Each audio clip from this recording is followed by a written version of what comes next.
Welcome to Main Street Motivations. I'm your guest host today, Shaun Sappenfield, and today we have TaNeá Graves with G2 Gallery, located here in beautiful downtown Jefferson City, and we're going to speak with TaNeá about her business and her vision for her business. Well, let's get right to it, TaNeá, with the interview. Again, thank you for joining us today. Thank you for having me. Could you tell us a little bit about G2 Gallery, and then could you also tell us about your initial vision for the business? Sure. What we decided to do, actually my business partner and I opened the business about 6 years ago. G2 Gallery is a full-service catering facility, and we do all of our catering on site. We can hold banquets here for legislative events, wedding receptions, Christmas parties, but then we also do off-site catering, so we can take our food to anywhere. We've done all kinds of events as far as over at the Capitol. We've done campaign events. We've had wedding receptions off-site, all that kind of stuff. So that's really what we do in a nutshell.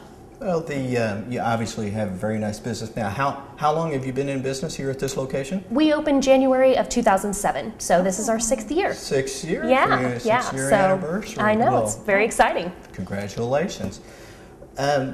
Business owners, especially when they start up a business, there are certain hurdles or obstacles that every business owner encounters. Could you give us a little background of maybe a few of those hurdles that came along when you began your business?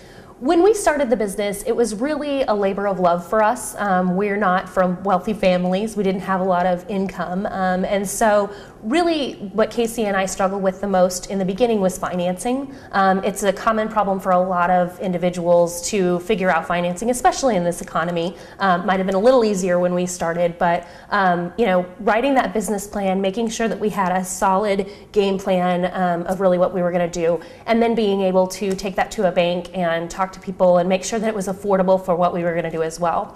One of the things that has helped us tremendously is that we found a leased space, and so we didn't have to come up with the capital to actually own this space, and that made it affordable for us to get involved earlier than we probably would have been able to without that.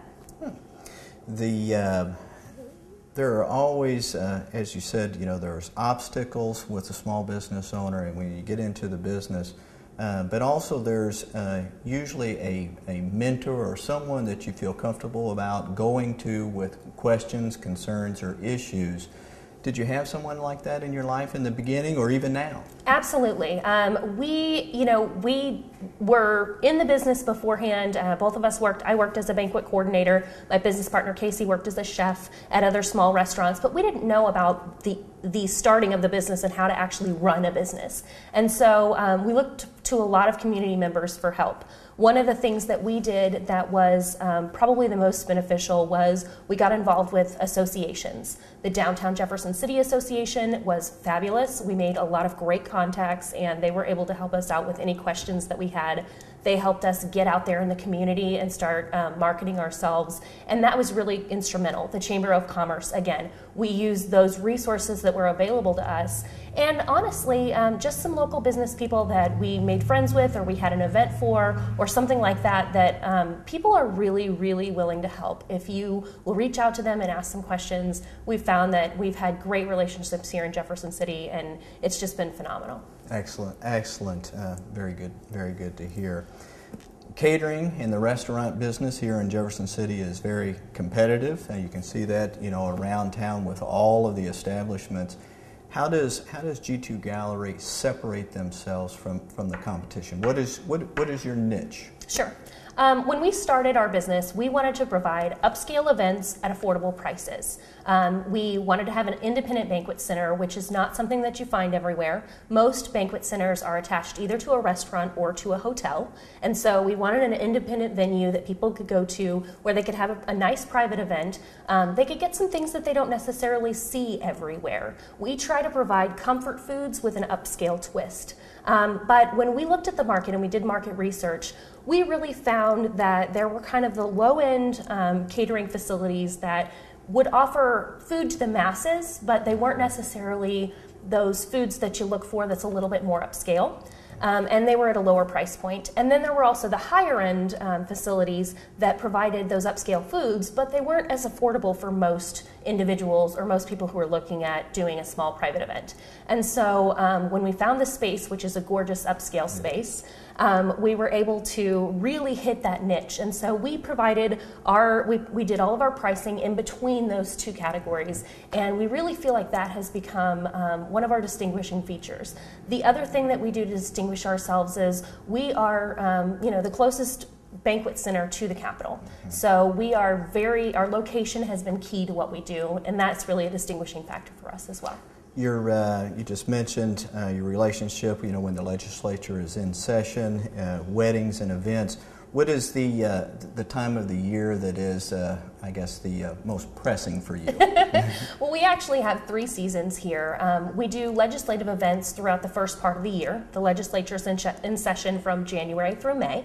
So we do a lot of legislative events. The senators and representatives, they love walking over from the Capitol. It's quick and easy for them, and they get a little bit different thing than they can get every place else. So we do that a lot.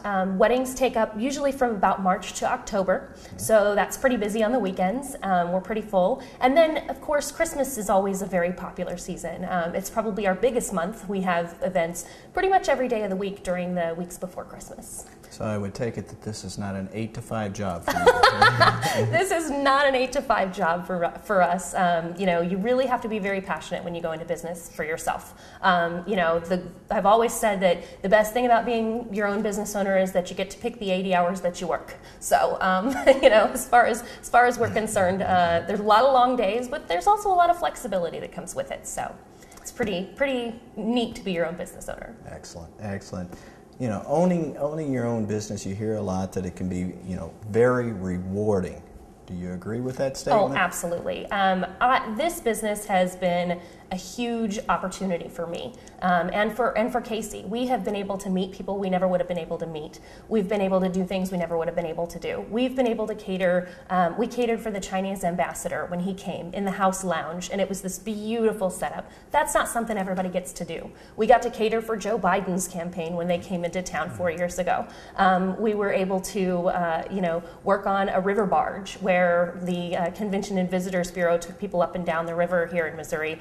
And, we got to see the Capitol. We've catered over in the prison, inside some of the old cells and A Hall and, some of that really great history in this town. So those are some of the things that we've been able to do that are just not something you get to do every day. We've been involved in all kinds of organizations. We've met all kinds of people. We've actually, one of the things that was really surprising to me was being able to work with so many charities. I feel that's a blessing. I don't necessarily have a lot of time to donate to charities, but to be able to help them with their fundraisers and really bring those people in here and work with their missions and feel a part of that has been really rewarding for me personally.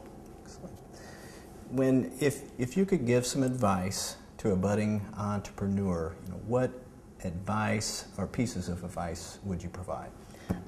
As far as giving advice to somebody to get in, number one, just go for it. There's never going to be the right time to actually start that business. You have to, if you've got the vision, do it today. Don't put it off till tomorrow. Also, recognize your strengths and also recognize those areas that you're not quite comfortable in. I'm very lucky because I have a business partner and we balance each other out. She does the food. I would never be allowed in the kitchen. So, we balance our strengths and weaknesses very well. But for instance, we're not very good at accounting. That was just not something that neither one of us had any experience in. And when I started, I wish that someone had said to me, you know what, you really need to go get a good accountant. It's very difficult to go through some of those things if you don't know what you're doing. And nobody said that to me. We just kind of assumed that you just did it. And we've now found a great accountant. But it took us a while to figure out we need to learn what we're not good at and then find somebody who is good at that and let them do it for you. It's too much to do everything on your own. So really find those people that can help you out. Excellent, excellent. Well, TaNeá, I've hit you with a few questions here today, and I obviously appreciate your time, and thank you for being with us today. You know, you have a beautiful facility, and we appreciate you being here in Jefferson City. You're such an asset to the community. Thank you. So moving forward, obviously, good luck. You've got six years under. We've got 6 years under our belt. That's right. And that is excellent. So we appreciate it. We appreciate your business and appreciate your time today. Thank you so much. Thank you for joining us today on Main Street Motivations. For more information, check us out on mainstreetmotivations.com and at jctvaccess.com.